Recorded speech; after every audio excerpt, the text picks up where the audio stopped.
আসসালামু আলাইকুম রহমতুল্লাহি ওবারাকাতুহু। কাছে এবং দূরে, দেশে এবং প্রবাসে, বিশেষ করে মোহনপুর থানার অত্যন্ত গুরুত্বপূর্ণ একটি ইউনিয়ন মৌগাছ ইউনিয়নবাসীকে জানাই ঈদুল আজহার শুভেচ্ছা এবং অভিনন্দন। ঈদ মুবারক। আশা করি সকলে ভালো আছেন।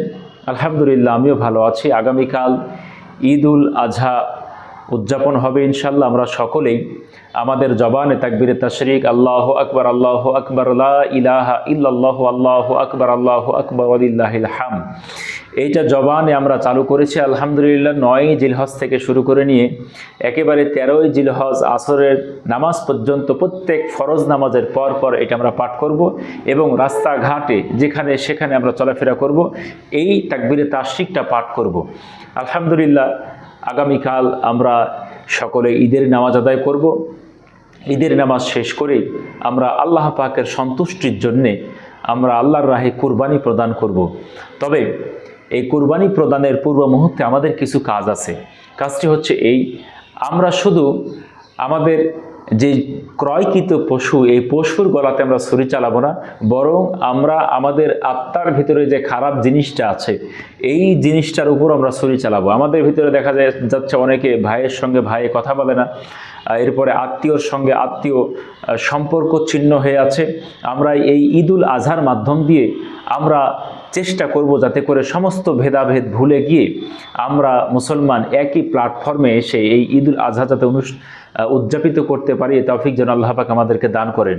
সম্মানিত এলাকাবাসী, আমরা কুরবানি প্রদান করার পরে আমাদের কিছু কাজ আছে।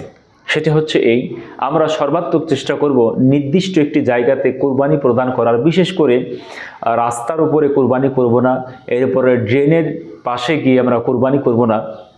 এতে করে কি হয়, রাস্তার উপরে যদি কুরবানি করি, সে বর্জ্যটা পড়ে থাকে, রক্তটা পড়ে থাকে, সেখান থেকে দুর্গন্ধের সৃষ্টি হয়, মানুষ কষ্ট পায়। আর চেষ্টা করব যেখানে কুরবানি দিব আমরা সেই রক্তটা যেন একেবারে ধুয়ে মুছে পরিষ্কার করতে পারি, এরকম একটা ব্যবস্থা যেন আমরা রাখতে পারি। এরপরে আমাদের কুরবানির পশুর যে বর্জ্য, এই বর্জ্যটা আমরা ভালোভাবে যেখানে সেখানে দেখবেন অল্প করে গর্ত করে সেটাকে পুঁতে ফেলা হয়। এটা পুঁতে ফেলার কারণে কুকুরে গিয়ে, শিয়ালে গিয়ে এগুলো আবার তুলে ফেলার পরে একটা বিশ্রী গন্ধ সমাজের ভিতরে আপনার বিশৃঙ্খলার সৃষ্টি হয়।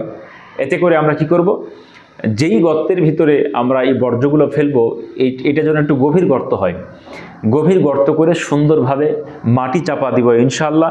এবং খোলামেলা জায়গায় অবশ্যই আমরা বর্জ্য ফেলবো না ইনশাআল্লাহ। পরিচ্ছন্ন সুস্থ পরিবেশ, আল্লাহ পাক বললেন আত-তুহুরু শাতরুল ঈমান, পরিষ্কার পরিচ্ছন্নতা হচ্ছে ঈমানের অঙ্গ। এজন্য উদাত্ত আহ্বান জানাবো, আগামীকাল ঈদুল আজহার আমরা সকল ভেদাভেদ ভুলে গিয়ে সমস্ত দল মত নির্বিশেষে ঐক্যবদ্ধভাবে আমরা ঈদুল আজহা উদযাপন করব ইনশাআল্লাহ। আমি সকলের সুস্বাস্থ্য দীর্ঘ নেখায়াত কামনা করে আবারও সকলকে জানাই ঈদ মুবারক এবং সকলের কল্যাণ কামনা করে আমার কথা শেষ করছি। আসসালামু আলাইকুম রহমতুল্লাহি ওয়া বারাকাতুহু।